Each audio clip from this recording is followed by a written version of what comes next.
ہم ذرا ذکر کرتے ہیں امریکہ میں جو ہے وہ ایک دورہ ہوا فیلڈ مارشل سید عاصم منیر کا.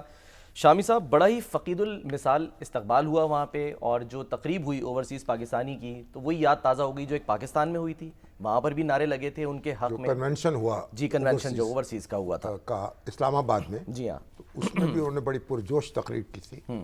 اور اس نے وہاں جو ہے وہاں بھی سینکڑوں کی تعداد میں 400 سے لے کے 500 تک کی حاضری بتائی جا رہی ہے. جی ہاں بالکل, اور پورے امریکہ سے مختلف ریاستوں سے وہاں پر لوگ پہنچے ہیں. جی ہاں, اور ایک بہت بڑا اجتماع ہوا امریکہ کے نقطہ نظر سے, بہت بڑا اجتماع ہے وہاں 500 افراد کا اکٹھے ہو جانا. بالکل, اور بڑی ایک انہوں نے پرجوش تقریر کی, اور جو بھی ان کے اشکالات سے سوالات تھے پاکستان اور بھارت کے معاملات کے حوالے سے, تنازعات کے حوالے سے, اور جو جنگ ہماری جاری رہی 4 روز تک, اس کے حوالے سے انہوں نے سوالوں کے جواب دیے. بالکل, اور پاکستان کا موقف بیان کیا. سر ایک بات جو وہاں پر جو ہے وہ بات کی انہوں نے, وہ کہا کہ جی جب وزیر اعظم نے دریافت کیا کہ لڑائی جو ہے وہ بڑی جنگ میں تبدیل ہونے کے کس قدر امکانات ہیں, تو اس پر انہوں نے یہ بھی پوچھا وزیر اعظم نے کہ ہماری طاقت کتنی ہے. اس پر انہوں نے بتایا کہ یہ 50-50 چانسز ہیں. تو شہباز شریف نے جو ہے فوراً کہا کہ جی آپ بسم اللہ کریں,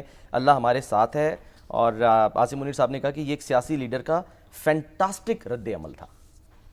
بالکل, اور یہی تو خطرہ, اگر خواہی حیات اندر خطر تھی, اقبال نے کہا ہے نا, زندگی جو ہے تو خطروں میں ہے نا, خطروں میں تو کودنا پڑتا ہے آپ کو اور رسک لینا پڑتا ہے. اور پاکستان ظاہر ہے کہ ایک جب آپ کسی جنگ میں جواب دیتے ہیں, مارکا جو ہے آپ کو درپیش ہوتا ہے, تو آپ 100% یقین سے نہیں کہہ سکتے کہ اس کا نتیجہ کیا ہوگا. اللہ پہ چھوڑتے ہوئے اب آپ کو اپنے تن من اور دھن کی بازی لگانی پڑتی. تو شہباز شریف صاحب نے یہی فیصلہ کیا کہ بالکل آپ ٹوٹ پڑے دشمن پر, اور ہماری فوج پاکستان جو ہیں وہ بھی ٹوٹ پڑی. اور انہوں نے یہی کہا کہ یہ جو فوج ہماری ہے یہ ایک نظریے کی فوج ہے, ایک ریاست کی فوج ہے, یہ کوئی خدا نخواستہ جو ہے کوئی کرائے کی فوج نہیں ہے, یہ تو کمیٹڈ فوج ہے, پاکستان کی بقا اور سلامتی کے لیے ڈٹ کے کھڑی ہے میدان میں, اور اس نے اس کا ثبوت بھی دے دیا. میں سر ذرا جاننا چاہ رہا ہوں, اس وقت کشیدگی بہت زیادہ ہے, اور صدر ٹرمپ جو ہیں وہ اپنا دورہ مختصر کر کے, جو G7 اجلاس جاری تھا, آج اس کا آخری دن ہے, اعلامیہ جو ہے اس کا وہ بھی جاری ہو جائے گا, وہ دورہ مختصر کر کے واپس واشنگٹن پہنچ رہے ہیں. اور انہوں نے گفتگو کی ہے اپنے ایئر فورس 1 میں, ان سے مختلف جو ہے وہ سوالات کیے گئے. کیا انہوں نے کہا, ذرا سنتے ہیں ڈونلڈ ٹرمپ کیا فرما رہے تھے. شامی صاحب, ایک طرف یہ بھی جب سوال ہوا ان سے کہ جی آپ نائب صدر اور نمائندہ خصوصی اسٹیو وٹکوف کو ایران بھیج رہے ہیں حکام سے ملنے کے لیے, تو کلیئرٹی سے انہوں نے نہیں کہا, لیکن نہ انکار کیا نہ اقرار کیا.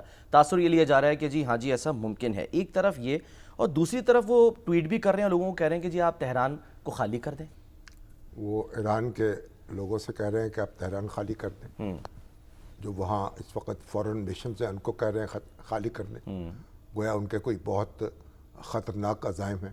اچھا, اور بہت بڑا حملہ جو ہے وہ ہونے والا ہے. اور یہ بھی خدشہ ظاہر کیا جا رہا ہے کہ امریکہ جو ہے ہو سکتا ہے کہ وہ بھی اس میں شریک ہو جائے. ان کے لہجے سے ایسا معلوم ہو رہا ہے, لیکن اس کے ساتھ ہی کبھی وہ مٹھی بند کرتے ہیں کبھی کھولتے ہیں. اس کے ساتھ ہی یہ کہتے ہیں کہ مذاکرات جو ہے ان کی بات بھی کرتے ہیں. ان کا لگتا یہ ہے کہ وہ ایران کو چاہتے ہیں کہ وہ مذاکرات میں آ جائے, اپنے پروگرام سے دستبردار ہو جائے اور ان کی شرائط مان لے, اور تو پھر یعنی ایک دباؤ بڑھا رہے ہیں, اور اگر ایسا نہ ہوا تو پھر دھمکی دے رہے ہیں. اب دیکھیے, اب ایران جو ہے یہ تو ایک G7 کا جو اجلاس ہوا ہے اس میں بھی اب یہ بڑی, اب دیکھیں اس میں امریکہ تو موجود تھا, کینیڈا اس کا میزبان تھا, اور برطانیہ, جرمنی, فرانس, اٹلی, یہ سارے بڑے بڑے ممالک وہاں موجود تھے صنعتی اعتبار سے جو ہیں. اور انڈیا بھی وہاں مدعو کیا گیا تھا ایک مہمان کے طور پر, اگرچہ کہ سکھوں نے وہاں بڑا احتجاج کیا کیونکہ اس کی جو انڈیا کی دہشت گردی وہاں سکھوں کے خلاف ہے, اس کے حوالے سے. اس کی اہمیت کیا ہے شامی صاحب اس اجلاس کی, اور یہاں سے یہ کہنا کہ جی جو بھی کر رہا ہے ذمہ دار جو ہے وہ ایران ہی ہے اس کا. جب بات ہے کہ جو ایک ایسا ملک جس کے پاس خود ایٹمی ہتھیار موجود ہیں, جس نے NPT پہ سائن نہیں کیے اور جو انسپیکشن کے لیے تیار نہیں ہے، اور وہ جو ہے وہ دہائی دے رہا ہے کہ ایران جو ہے وہ ایٹمی ہتھیار بنانے والا ہے اور اس کو ہم ایٹمی ہتھیار بنانے نہیں دیں گے، جو کام وہ خود کر چکا ہے۔ اور یہ G7 کے جو ممالک ہیں وہ اس کو مورد الزام ٹھہرا رہے ہیں ایران کو، اس کو، اور ٹرمپ صاحب کہتے ہیں بھائی میں تو دستخط نہیں کروں گا اگر آپ اس کو کنڈیم کریں گے یا آپ کوئی اسرائیل کی طرف کو انگلی اٹھائیں گے۔ تو آپ اس سے دیکھیے کہ انسان جو ہے وہ تو پہنچ گیا نا، وہ پتھر کے زمانے میں پہنچ گیا ہے۔ اچھا، نہ کوئی قاعدہ ہے، نہ کوئی قانون ہے، نہ کوئی ضابطہ ہے، اور آپ اسی طریقے سے طاقت جو ہے وہ ننگی طاقت کا مظاہرہ ہو رہا ہے، اور وہ طاقت جو ہے ڈکٹیٹ کرانے پہ تلی ہوئی ہے۔ سر اسرائیلی فوج کا ترجمان ہے، وہ دھمکی دے رہا ہے کہ ہم نے جو غزہ میں کیا ہے وہی ہم ایران کا حل کریں گے۔ اب دیکھیں وہ تو اللہ کو جو منظور ہے وہ دیکھیں کہ کیا ہوتا ہے، لیکن آپ اندازہ لگا لیں کہ جس طریقے سے انہوں نے وہاں تو ایک حماس میں بھی، حماس کے خلاف جو کارروائی ہوئی، شہریوں پہ اور ہسپتالوں پہ، اسکولوں پہ، عورتوں پہ، بچوں پہ بم برسائے گئے، گولیاں برسائی گئی، ہزاروں افراد قتل کر دیے گئے، بچے بلک رہے ہیں، ان کو خوراک نہیں مل رہی تھی، وہ ان کا یعنی بھوکے پیاس سے تڑپتے جو ہیں کتنے ہزاروں بچے جو ہیں، اور سینکڑوں وہ جان کی بازی جو ہے وہ ہار گئے۔ تو اب آپ مجھے بتائیں، اور وہ کہتے ہیں ہم یہ تہران کو غزہ بنائیں گے، ایران کو غزہ بنائیں گے، دیدہ دلیری ملاحظہ کریں۔ اور یہ تو ایران، آپ دیکھیے ایران کا سٹیمنا جو ہے، ایران کس طرح کھڑا رہتا ہے، ابھی تک تو کھڑا ہے ان کے مقابلے۔ جی ہاں، حالانکہ سر آج وہ بڑا خوفناک اور حملہ بھی ہوا۔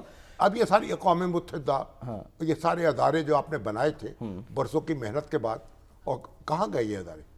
اب پہلی جنگ عظیم میں آپ نے کتنے لوگ مروائے اس کے اندر، دوسری جنگ عظیم میں کیا دنیا کے نقشے بدلے، اور پھر وہیں آپ نے آپ کھڑا کر دیا دنیا کو۔